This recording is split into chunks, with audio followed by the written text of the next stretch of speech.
Alright guys, so far this is what I have.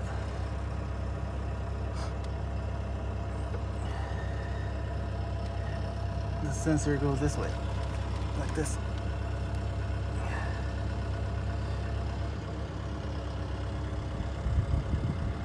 Okay.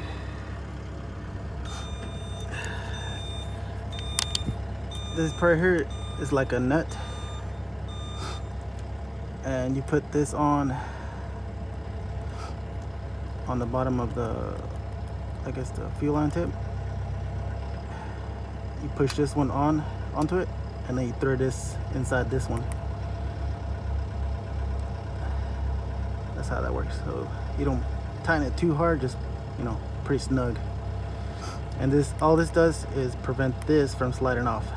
But yeah, and there's one here and one right there. Yeah, it's on there good.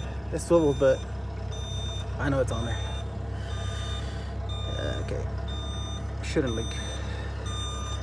And then over here, it's gonna be the top connector. I'm using this tool, and I'm just prying. This was pressed down, and I'm leveraging from here off this right here, pushing it up slowly a little bit. Get on the other side, same thing. Just push it up, push it up, push it up until it comes out like that.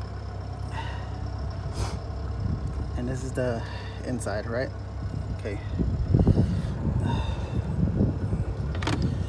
I'm gonna hurry up because it's about to rain. Okay. And then this back piece, we need to take it off, and through here is where we're gonna feed the wires. These wires right here, the white one and the black wire.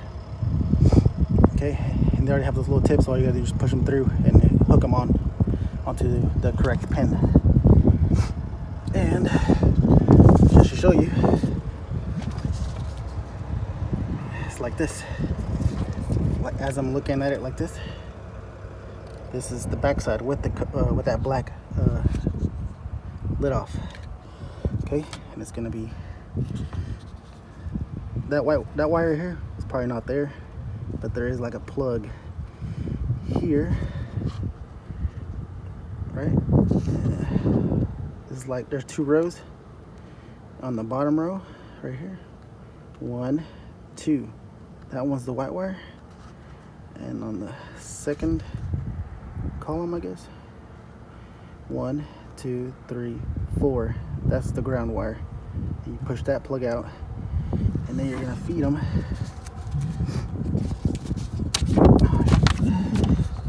like so. Easy. Just push them in, hook them on, put the lid back on the back side, and the that gray side, that little gray lid. This thing,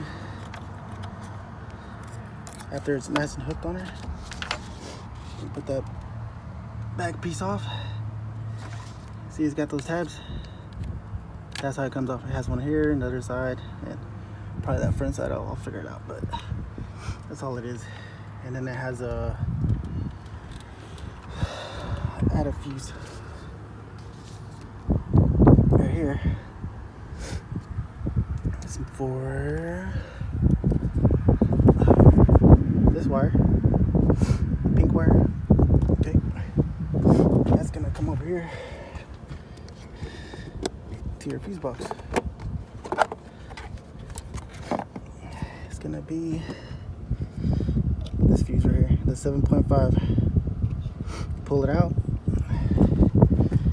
and I'm gonna put it in this slot right here, and then like this. And then you grip the other end in here. In the instructions, it wants me to undo these bolts so I can lift this up, and there's a hole right here. I believe that's where they want me to feed it through. I think I can feed it through there without unbolting it. I might just plug it in for now and then feed it later. I'm not sure. I need to get out of here. but there's nothing to it, man. So easy. Okay, if you haven't bought one already, but this is a fuel line remover tool. It is a 3/8. Makes it taking off that fuel line so easy. All right, and then you would need a 5/8 and 11/16, so you can tighten these two pieces together on both ends. And that's it. As soon as I'm done with it, I'm gonna put the tune on, and I can run any ethanol level, 93 for sure, and any ethanol content up to E85, I guess, for my tune. All right, guys, I'll get her done.